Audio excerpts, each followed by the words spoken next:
Programme crime scene में जहां हम पुलिस की नाअहली पर तनकीद करते हैं, वहां दहशतगर्दों और जराइम पेशा अनासर से मुकाबले के दौरान अपनी जान का नजराना पेश करने वाले एहलकारों की कारकर्दगी को भी हमेशा सराहते चले आ रहे हैं। लेकिन देखने में आया है कि मुल्क के मुख्तलिफ शहरों में आए दिन पुलिस मुकाबले रचाए जाते हैं। मुबैना मुल्जिमान को जिंदा या जख्मी हालत में गिरफ्तार करने के बजाय गोलियों से भूना जाता है और जराइम के खात्मे की खुशखबरी सुनाने के लिए फौरन प्रेस कॉन्फ्रेंस का एहतमाम कर दिया जाता है। मरने वाले मुल्जिम हो या ना हो, मीडिया पर पुलिस अफसरान के बयानात की रोशनी में डाकू, दहशतगर्द और अगवा करार देने के बाद अवाम भी यही समझते हैं कि पुलिस ने हमारे मुआशरे को खतरनाक मुल्जिमान से पाक कर दिया। लेकिन चंद घंटे गुजरने के बाद मरने वालों के वर्सा कोई दूसरी कहानी सुनाते हैं तो हालात यकसर बदल जाते हैं और पुलिस के बयानात भी मशकूक हो जाते हैं। लेकिन मरने वाले लौट कर नहीं आते और ना ही किसी को कोई सजा मिलती है। पिछले कुछ दिनों से यह सिलसिला पूरे मुल्क में जारी है और ना जाने कब तक जारी रहेगा। पुलिस के जिम्मेदार अफसरान शायद ये बात भूल गए हैं कि किसी तरह की एक चिंगारी अमरीकी शहरी जॉर्ज फ्लॉयड के पुलिस के हाथों मरने के बाद भड़की थी, जिसने देखते ही देखते पूरे मुल्क को अपनी लपेट में ले लिया था। और इसके साथ ही काले और भूरे की तफरीक ऐसी मिटी कि पूरा अमेरिका पुलिस के खिलाफ सड़कों पर आ गया। शहर के शहर नफरत की आग में डूबकर तबाही और बर्बादी का मंजर पेश करने लगे और अमेरिकी सदर भी परेशानी के आलम में अजीबोगरीब बयानात देने पर मजबूर हो गया। हमारी पुलिस के आला अफसरान जब तक ये बात तय नहीं करेंगे कि मुल्जिम उस वक्त तक मुजरिम नहीं होता जब तक उससे कोई सबूत बरामद ना हो, और मुजरिम साबित होने के बाद भी पुलिस का महकमा उसे सजा नहीं दे सकता, बल्कि ये अदालतों का काम है। उसे कितनी सजा दी जाए? 22 साला उसामा पर लगभग 22 गोलियां चलाने वाले पुलिस एहलकार किसी दुश्मन मुल्क की फौज पर हमला नहीं कर रहे थे, बल्कि उनके सामने अपने ही मुल्क का एक नौजवान था जो ना तो कहीं भाग सकता था और ना ही वो जवाबी कार्रवाई कर सकता था। क्या हम उसे पुलिस मुकाबला या किसी खतरनाक जराइम पेशा शख्स के खिलाफ पुलिस की कार्रवाई करार दे सकते हैं? यही सवाल सामने रखते हुए आज हम प्रोग्राम क्राइम सीन की इब्तिदा कर रहे हैं।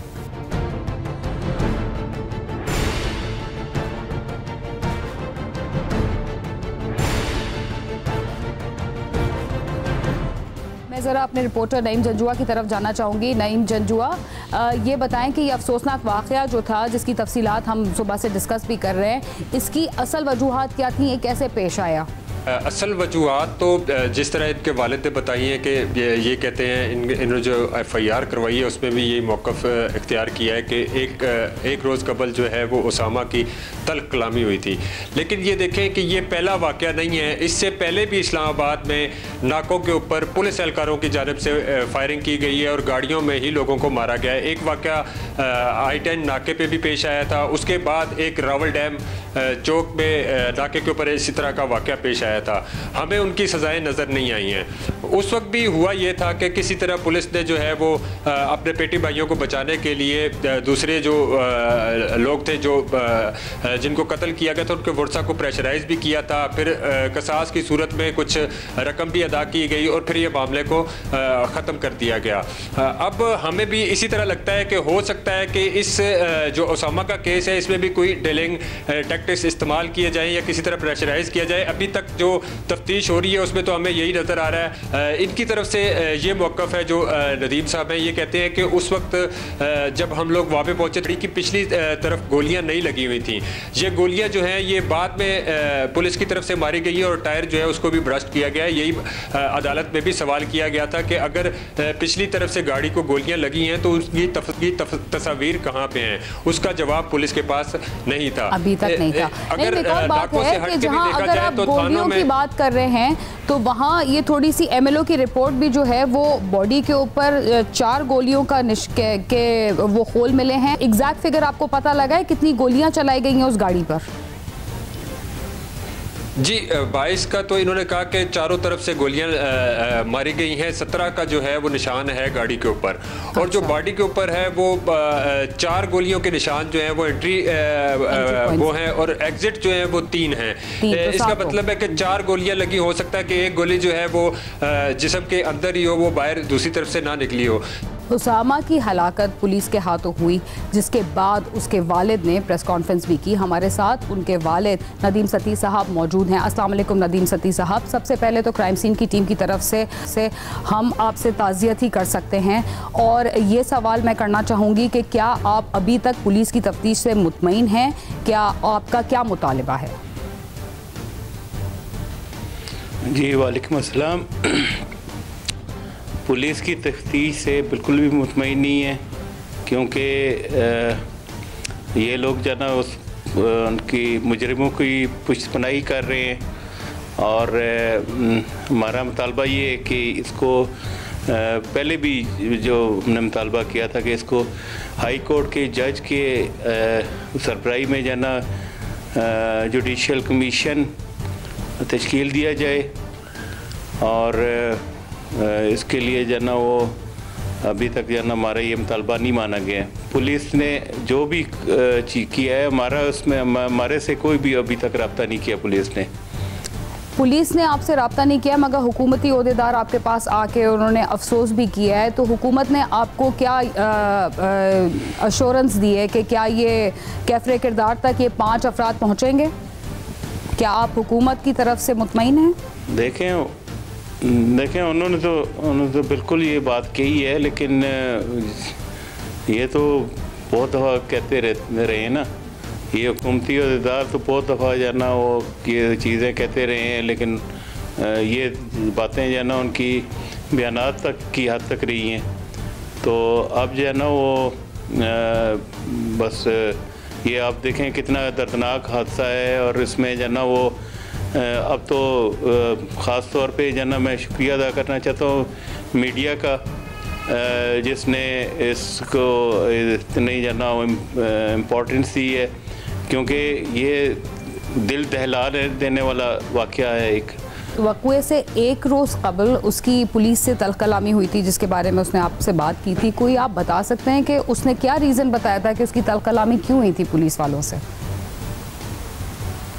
नहीं, कोई ख़ास रीज़न नहीं बताई। वो कह रहे थे कि मतलब मुझे उधर उन्होंने रोका है और मैंने उन्हें उनसे जो ना वो सीधी तरह बात की, लेकिन वो मेरे साथ बदतमीज़ी कर रहे थे। मैंने भी फिर आगे से जो ना वो सख्त जवाब दिया, तो उन्होंने जो ना मुझे धमकियाँ दी कि हम जो ना तुम्हें देख लेंगे।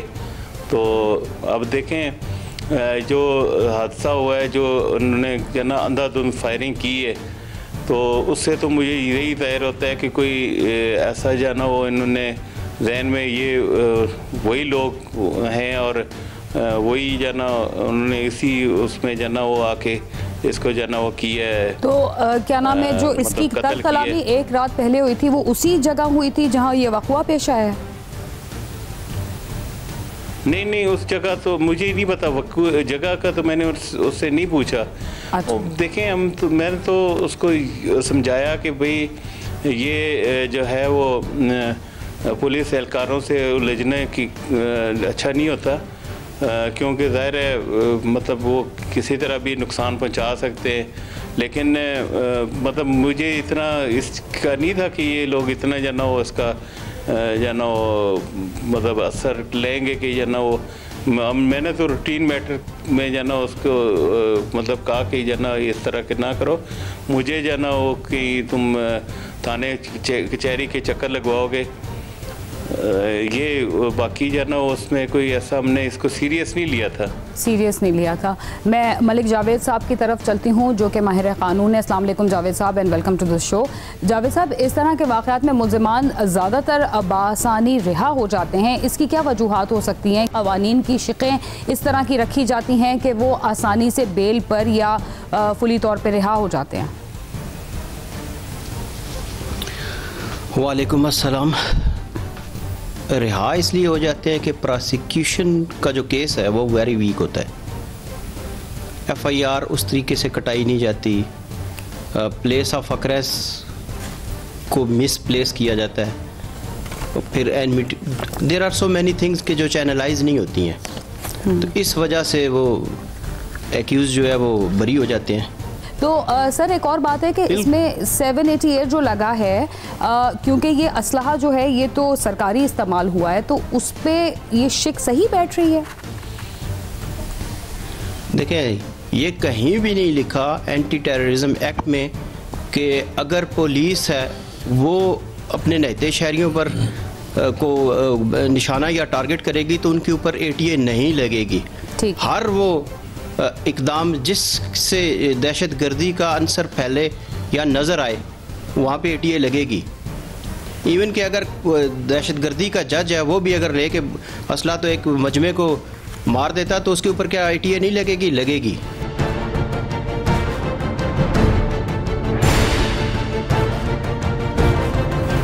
जी, क्राइम सीन में वक्त हुआ एक मुख्तसर से वक्त के बाद हम वापस आएंगे और मज़ीद इन पहलुओं पे बात करेंगे। तब तक आप समा के साथ ही रहिए।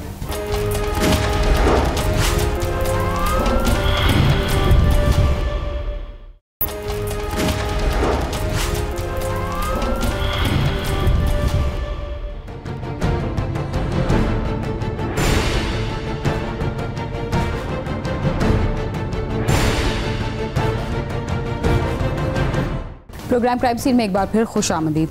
जनवरी का ऐसा महीना है जहां पुलिस बहुत मुतहर्रिक नज़र आती है। 2018 में इंतज़ार नामी नौजवान को इसी तरह कराची की गलियों पर कत्ल कर दिया गया था, जिसका केस अभी ऑन गोइंग है। इस तरह के लातादाद वाक़यात जनवरी में पेश आए हैं और ये वाक़या भी 2 जनवरी 2021 को पेश आया है। इस हवाले से मैं माहिर नफ्सियात से बात करना चाहूँगी और पूछना चाहूँगी कि ये ऐसा महीना क्यों है पुलिस के लिए कि वो मुतहर्रिक होकर आम सिविलियंस को इस तरह वहशियाना हमले करके उनको कत्ल करती है। अस्सलाम वालेकुम सर। जी वालेकुम अस्सलाम। Welcome to the show. जनवरी का महीना हमने देखा है कैटेगोरिकली ऐसा रहा है जहां पुलिस, चाहे वो कराची हो चाहे वो पंजाब के कोई इलाके हो, पुलिस बड़ी मुतहर्रिक होती है और बगैर किसी गवाहों के कुछ भी करे वो डायरेक्ट फायर मारती है और 1 और 2 फायर नहीं मारती, बहुत ज़्यादा फायर मारती है, जिससे उनकी वहशाना नेचर का भी पता लगता है और आम सिविलियंस को मार दिया जाता है। ऐसा क्यों होता है? क्या उनके ऊपर बहुत ज़्यादा जहनी दबाव है? क्या सर्दियों से कोई कोरिलेशन है मेंटल इलनेस की? बिल्कुल ठीक है। ये ज़हनी दबाव इस सेंस में कि अगर सर्दी में मुसलसल आप लॉन्ग टाइम के लिए एक मतवातर आप ड्यूटी कर रहे हैं, सर्दी भी है, ऊपर से अगर कुछ ऐसा कोई एक ऐसा बंदा गुजर रहा है जो कानून को प्रॉपर तरीके से नहीं समझ रहा, उनके इशारे पे नहीं रुक रहा, वो दबाव में तो होंगे। लेकिन दबाव में होने का मतलब ये तो नहीं कि अगले को आप भून के रख दें। उसमें मसला ये है कि उस दबाव को काबू में रखना, उसको कंट्रोल में रखना, ये ट्रेनिंग में होता है। ये अगर ऐसी चीज़ें दबाव में होना ठीक है, ड्यूटी है आपकी, नाके पे खड़ा होना और लोगों को चेक करना सेफली। आप तो सेफ्टी और सिक्योरिटी के लिए खड़े हैं ना वहाँ। आप अगर कोई नहीं रुकता, आपके साथ कोई कोऑपरेट नहीं कर रहा है, आपको अंडरस्टैंड नहीं कर रहा, मतलब या जो चीज़ उसने आपको वायलेशन नज़र आती है और जो गुजर रहा है उसकी अंडरस्टैंडिंग में वो वायलेशन नहीं है, आपका और उसका कन्फ्रंटेशन इस बात पर होता है ना। अब आपका जो ज़हनी दबाव ये कि आप सर्दी में खड़े हैं, अगर उसने कोऑपरेट नहीं किया तो आप उसको मार देंगे, नहीं, ऐसा नहीं है। वहाँ आपको अपने जज्बात पे काबू रखना है। तो इसमें तो फिर एक और एंगल आएगा कि स्ट्रेस मैनेजमेंट फिर पुलिस को सिखानी चाहिए, क्योंकि शायद वो स्ट्रेस मैनेजमेंट उनको नहीं आती, जब भी वो इतने ट्रिगर हैप्पी होते हैं। एग्जैक्टली यही असल में पॉइंट यही है कि इस टाइम जो हमारी वो पुराना निज़ाम चल रहा है, अभी कुछ बेहतरी हो भी रही है, लेकिन उस तरह से जितना इमीडिएटली इन चीज़ों को एड्रेस करके और ऐसे वाक़यात को जब बार बार रिपीट हो रहे हैं तो फिर तो मेरे ख्याल में इसको इमीडिएटली एड्रेस करना चाहिए। और फिर इसके ऊपर जो मैनेजमेंट, जो स्ट्रेस मैनेजमेंट की ट्रेनिंग्स हैं और इस तरह के जो टूल्स हैं उनको अप्लाई करके, और ऐसे जो जवान खड़े हैं ड्यूटी पे सेफ्टी और सिक्योरिटी के लिए, तो उनको लाजमी इसकी ट्रेनिंग के प्रोसेस में से गुजारना चाहिए कि कोई भी सिचुएशन हो। नदीम साहब, मैं आपसे ये मुखातिब हो रही हूँ कि आप इस बात से मुतमईन है कि पुलिस अंडर प्रेशर होगी जब भी ये ऐसा अंदोनाक वाक़या पेश आए? आप इस बात से मुतमईन हैं? आप JIT से मुतमईन हैं? आपका क्या मुतालबा है? देखें जी, पुलिस अगर अंडर प्रेशर होगी तो बाकी लोगों का क्या हाल होगा? जिन लोगों को हमारी हिफाजत के पे मामूर किया हुआ है, तो वो अगर अंडर प्रेशर होंगे तो फिर बाकी मेरे ख्याल में उनको मर जाना चाहिए। फिर उनका जना काम ही यही है, उनको इस चीज़ की जना इसके लिए चीज़ के लिए जना वो तनख्वाह दी जाती है कि जना वो हमारी हिफाजत करें, वो हमारे वो हमारे जो है ना वो मुहाफ़िज़ होने चाहिए। वो नईम जंजुआ पे आऊँगी। नईम जंजुआ, मुझे बताइए कि इस्लामाबाद फेडरल कैपिटल है पाकिस्तान का, सबसे ज़्यादा सिक्योरिटी इधर ही होती है। सेफ सिटी प्रोजेक्ट के तहत सारी पूरे इस्लामाबाद में CCTV कैमरे लगे हुए हैं, तो क्या आजकल क्या सूरत हाल है जराइम के हवाले से, सिक्योरिटी के हवाले से इस्लामाबाद में? जी बिल्कुल, हमने मुतअद्दिद प्रोग्रामों में भी बताया है कि जिस तरह बाकी अजला की जो पुलिस है उसके मुकाबले में वफाकी पुलिस को ज़्यादा फैसिलिटेट किया गया है। यहाँ पे जदीद जो ज़राए हैं उनका भरपूर तरीके से इस्तेमाल किया जाता है, लेकिन साथ साथ इसमें नाके भी मौजूद थे। पिछले दिनों बदकिस्मती से वो नाके हटाए गए। जब हटाने के बाद इस्लामाबाद में ये सूरत हाल थी कि एक दिन में कई वारदातें यहाँ पर डकैती की हुई। 2 वाक़यात ऐसे थे जिसमें बाकायदा 2 तरफ से फायरिंग हुई। एक मेलोडी में वाक़या हुआ था जहाँ ज्वेलर्स को लूटने की कोशिश की गई थी और फिर वहाँ पे वो फायरिंग का वाक़या पेश आया। और एक F10 मरकज़ में एक वाक़या पेश आया जिसमें एक शहरी की जान भी चली गई थी। इन सब ये जब वाक़यात हो रहे थे और इस्लामाबाद में कई सेक्टरों में कभी इस सेक्टर कभी उस सेक्टर में गोलियों की आवाज़ें आ रही थी, तो लोग समझ रहे थे कि पुलिस जो है वो अब थोड़ी मुतहरक होगी इतनी फायरिंग के वाक़यात के बाद और हमें इनसे तहफ़्फ़ुज़ दिलाएगी जो लोग ये वाक़यात कर रहे हैं। लेकिन उससे दो दिन बाद ही पुलिस ने खुद से एक शहरी को बेगुनाह कत्ल करके ये साबित कर दिया कि शायद उनकी ये जिम्मेदारी नहीं है और शहरी जो है वो अपनी हिफाजत खुद करें, किसी भी तरीके से घर में बैठ के करें या जो तरीका इख्तियार करते हैं वो करें। IG इस्लामाबाद को सिर्फ इस मामले पर नहीं हटाया गया। पिछले गुज़िश्ता 1 या 2 हफ्ते से जो क्राइम की सूरत हाल थी, जो इस्लामाबाद के रूरल सेक्टर्स में जो सूरत हाल थी और जो सेक्टर्स में जो डकैतियों की सूरत हाल थी वो भी बीच में थी, उनको इसलिए भी तब्दील किया गया है कि वो इस सूरत हाल को कंट्रोल नहीं कर सके थे। अब देखना ये है कि उसके पीछे जो अफसरान हैं, DIG ऑपरेशन हैं, उनकी भी बहुत ज़्यादा जिम्मेदारी है। तो अब उसके बाद वो किस तरीके से इस मामले को कंट्रोल करते हैं। आपको लगता है, क्योंकि आप ये जराइम की रिपोर्टिंग बहुत अरसे से कर रहे हैं, कि ये मुल्ज़िमान को कैफ़रे किरदार तक पहुँचाया जाएगा कि ये केस भी C क्लास हो जाएगा? जो हमारे पास गुज़िश्ता मिसालें हैं, जिस तरह मैंने आपको बताया कि पहले भी नाकों के ऊपर इस तरह गोलियां मार के शहरियों को कत्ल किया गया है और उसके बाद पुलिस के जो डिलेइंग टैक्टिक्स होते हैं, हमें भी कई दफ़ा कहा जाता है और जो मुद्दई होते हैं उनको भी कहा जाता है कि थोड़ा सा इंतज़ार कर लें, मामला ठीक हो जाएगा, थोड़ा सा इंतज़ार कर लें। जब वो थोड़ा इंतज़ार करते हैं तो मामला बढ़ जाते हैं। फिर उसके बाद मुद्दई को केसेस में तफ्तीश में इतना ज़्यादा उलझा दिया जाता है कि बाज़ दफ़ा मुद्दई खुद भी हाथ खड़े कर देता है कि मैं इस तफ्तीश से मुतमईन भी नहीं और मैंने इस तफ्तीश में शामिल भी नहीं होना, और फिर वो केस वो चलते चलते रद्दी की टोकरियों में चला जाता है, उसका कोई नतीजा नहीं निकलता।